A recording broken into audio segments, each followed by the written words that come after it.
Cindelaras dari Jawa Timur. Kerajaan Jenggala adalah kerajaan yang makmur. Namun semenjak rajanya yang bernama Raden Putra memiliki selir, semua jadi berubah. Kerajaan yang tadinya tenang, kini selalu bermasalah. Selir raja yang iri dengan permaisuri menjadi dalang semua masalah tersebut. Selir raja ingin mengusir permaisuri dari istana. Suatu ketika, selir bersama tabib raja memfitnah permaisuri. Maaf Paduka, seseorang menaruh racun ke dalam minuman selir. Tidak ada pelayan Paduka yang berani masuk ruangan ini kecuali permaisuri, kata tabib dengan meyakinkan. Raden Putra sangat terkejut dan marah mendengar itu. Ia memerintahkan patihnya untuk membuang permaisuri ke hutan. Untunglah Sang Patih adalah seorang yang bijaksana. Ia sebenarnya tidak tega meninggalkan permaisuri yang sedang mengandung sendirian di hutan. Maafkan hamba permaisuri, hamba tidak punya pilihan lain, kata patih. Patih membuatkan rumah kecil untuk permaisuri dan kemudian meninggalkannya. Setelah beberapa bulan di hutan, sang putri melahirkan seorang anak laki-laki. Anak itu diberi nama Cinderalas.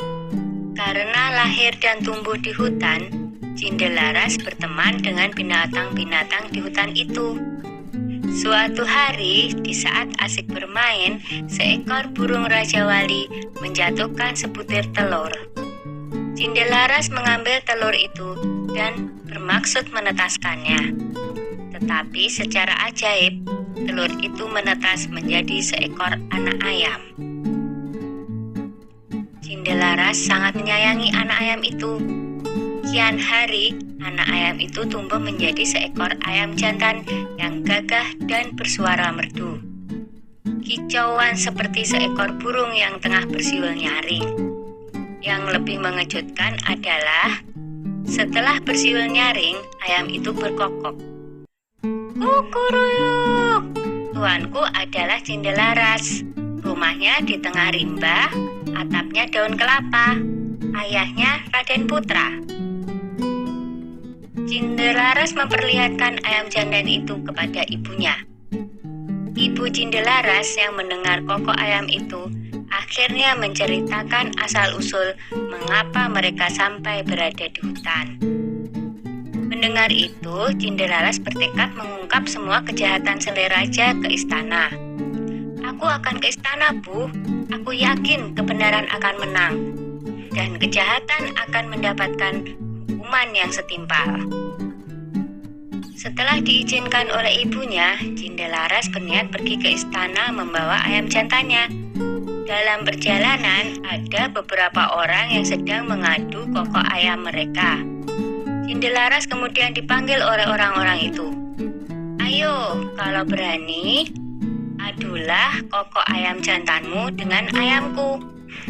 Ayam siapa yang paling keras suaranya? Tantang orang itu. Baiklah, jawab Cinderalas. Ketika diadu, ternyata ayam jantan Cinderalas berkokok lebih keras. Ia mengalahkan semua lawannya satu persatu. Ayam Cinderalas tak terkalahkan. Berita tentang kehebatan ayam Cinderalas tersebar dengan cepat hingga terdengar oleh Raden Putra. Raden Putra penasaran dengan kokok ayam milik Cinderalas. Ia menyuruh hulu barang untuk mengundang Cinderalas ke istana. Hamba menghadap Paduka, kata Cinderalas dengan santun. Anak ini tampan dan cerdas. Sepertinya ia bukan keturunan rakyat jelata, pikir Baginda begitu melihat sosok Cinderalas. Raden Putra menjelaskan maksud hatinya mengundang Cinderalas ke istana. Raden Putra menantang untuk adu kokok ayam. Cinderalas mau memenuhi tantangan Raden Putra dengan satu syarat. Jika ayamnya kalah, maka ia bersedia mengabdi mengurus ayam Raden Putra seumur hidupnya. Tapi jika ayamnya menang, maka setengah kekayaan kerajaan menjadi milik Cindelaras. Raden Putra menyanggupi tantangan Cindelaras. 2 ekor ayam itu mulai berkokok. Ayam Cindelaras berkokok dengan sangat merdu dan lebih keras. Penonton bersorak mengeluh-elukan Cindelaras dan ayam jantannya. Baiklah, aku mengaku kalah. Aku akan menepati janjiku. Tapi, siapakah kau sebenarnya, anak muda? Kata Raden Putra penasaran. Cindelaras lalu membisikkan sesuatu kepada ayamnya. Tak lama kemudian, ayam jantan Cindelaras berkokok keras. Kukuruyuk, tuanku adalah Cindelaras. Rumahnya di tengah rimba. Atapnya daun kelapa, ayahnya adalah Raden Putra. Begitu berulang-ulang. Raden Putra kaget mendengarnya, lalu bertanya, "Benarkah apa yang aku dengar?" Lalu Cindelaras menjawab, "Benar, Baginda. Hamba Cindelaras. Ibu hamba adalah permaisuri Baginda." Bersamaan dengan itu, sang patih segera menghadap dan menceritakan semuanya. "Aku telah melakukan kesalahan," kata Baginda Raden Putra. "Aku akan memberikan hukuman yang setimpal pada selir dan tabibku yang bersekongkol dengannya," lanjut Baginda dengan murka. Kemudian selir pun dibuang ke hutan. Raden Putra memeluk anaknya dan meminta maaf atas kesalahannya selama ini. Raden Putra dan hulu balangnya segera menjemput permaisuri di hutan. Akhirnya, Raden Putra, permaisuri, dan Cindelaras berkumpul kembali.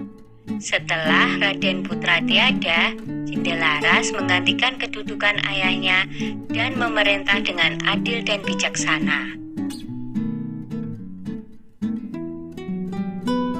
Dah ya cerita Cindelarasnya. Jumpa lagi.